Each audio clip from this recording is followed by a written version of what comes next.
د ویډیو شروع کېدو نه مخکې به مونږ یو دغه وکړو چې یاره الله پاک دې د متازۍ د معذورۍ د محتاجۍ د ژوند نه په نوم مسلمانو ساتي. تاسو ټول وایئ چې امین. د الله رضا لپاره ما دې وړو ماشومانو ته وګورئ او د الله د رضا لپاره زما څه مدد وکړئ.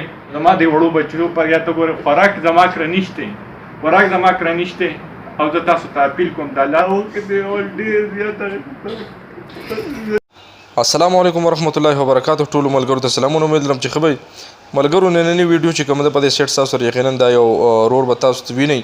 دا ویډیو تاسو سره چې کومه چلیږي دا یو هغه معذوره رور دی، هغه بېوسه رور کوم چې د بټخیلي سره تعلق ساتي. د ویډیو شروع کېدو نه مخکې به مونږ یو دغه وکړو چې یاره الله پاک دې د متازۍ د معذورۍ د محتاجۍ د ژوند نه په نوم مسلمانو ساتي. تاسو ټول وایئ چې امین.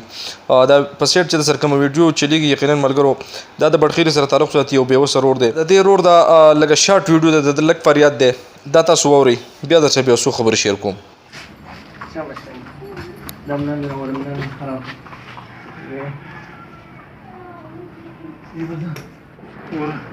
دا پنډۍ ده، دا پنډۍ ده، وګورئ دا زما پنډۍ دي او زه کرایه کور کې پاتې کېږم او زما سمدن نشته، کرایه مې راباندې راغلي دي او د دکاندارانو پیسې راباندې هم راغلي، نه راله سودا راکوي، نه را سره څوک اوس لاس امداد کوي او زما د واړه بچي دي کپړې پوه شولې. ګورئ دا زما پیزارونه دي او دا زما پیزارونه دي. اینه وایي ما نه پیسې راکړه خو نشته راسه. پوه شولې بچه ګوره ورته ته پوه شولې.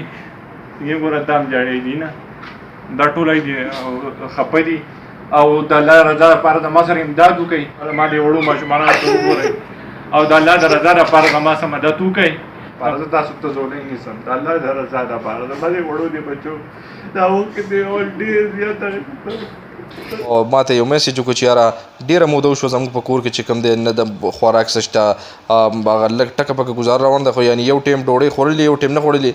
چونکې زه پخپله معذور یم او دا ماشومان چې کوم زما دي نه دا اوس وږي دي، ما نه کله یو څیز مطالبه کوي کله د بل څیز، هغه خو بس مطلب دا دی زه نه شمه خو په جړه جړه باندې د دوی نه ځان خلاص کړم. بهرحال دومره پورې شو ده چې یاره زما دوایانې چې کومې دي هغه ختمې شوي دي.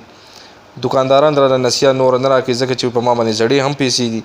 نو غوښتل مې هم نه چې یاره زه یو ویډیو چېرته زه وکړم یا زه دې ویډیو ته راشم یا دې ما د څوک ویډیو کړي. او دا کومه ویډیو چې مې کړې دا مې د ګاونډي موبایل دی، د ګاونډي موبایل دی او هغه مې راغوښتی چې یاره ماله داسې ویډیو کړه، بیا زما وټساپ وغیره ته راسره کړې ده. ټول ملګرو ته خواست دا دی چې یاره د داسې بېوسو سره د داسې محتاجو سره ودرېده پکار دي، ځکه چې ډېرو ملګرو سره به تاسو تعاونونه کړي، ډېرو خلکو ته به هم پیسې لېږلي او په دې سکرین چې دا کوم نمبر ښکاري دا د دې معذوره رور نمبر دی. نو دا نه چې یاره دا یا زما نمبر دی، نه زه په ویډیو کې همیشه که ما چېرته ویډیو کړی دی د معذور دپاره مې غږ اوچت کړی دی، نو هغه به په دغې نیت چې یاره که څوک رابطه کوي پخپله د دغې معذوره سره یا د هر چا چې د په باره کې چې ویډیو هغه د هغه نمبر پکې زه ورکوم. په دې سکرین چې کوم نمبر ښکاري دا د دې رور نمبر دی. یقینا تاسو د سره رابطه هم کولی شئ، د حال وال تپوسلی شئ او خاص کر په دې ویډیو کې زه طاهر خان ته زما خواست ځکه چې دا ستاسو د بټخیلي دی، نو طاهر به هم زموږ د بټخیلي دی انشاءالله. نو کوشش وکړه دا ویډیو چې ته انشاءالله ورسېده طاهر خان ته، نو یار د دې رور غږ اوچتول ضرور پکار دي ځکه چې بېوسه دی، معذوره دی، خپې د هغه کار نه کوي. یقینا دا ویډیو کې به تاسو وینئ. خو کوم ملګري چې د سره کومک کول غواړي یعنې د سره تعاون کول غواړي دا د نمبر دی، په دې نمبر د سره رابطه وکړئ او د اهل والو وپوښتئ. یاره ډېرو ملګرو سره به هم تعاونونه کړي انشاءالله. ستاسو په لږ لږ تعاون باندې لږ هغه خبره چې کومه کېږي یاره د وړې وړې زرې نه چې کوم دی وایي دریاب جوړېږي، نو داسې د لږو لږو پیسو نه ډېرې پیسې جوړېږي انشاءالله چې مطلب دته څوک 100 روپۍ هم لېږل غواړي دې کې څه نشته چې یاره واقعي ورګه ما سره 1000 روپۍ دي یا زه 1000 لېږم 1000 نشته او لږې زه لېږم نه ډېرې شته نه.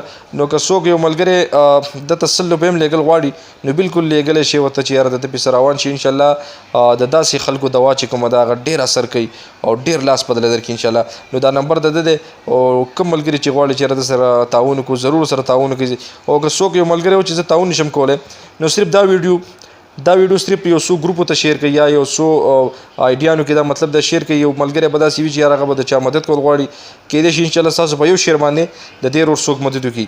نو دا د دغې رور پیغام و چې موږ ول اواز زموږ کار دا و چې یاره موږ ورته یو څو خبرې وکړو، اواز اوچت کړو، باقي کار ستاسو او الله تعالی دې په نوم مسلمان د محتاجۍ معذورۍ یا د بېوسۍ د ژوند نه چې کوم دی په نوم مسلمانو ساتي. تاسو ټول وایئ امین.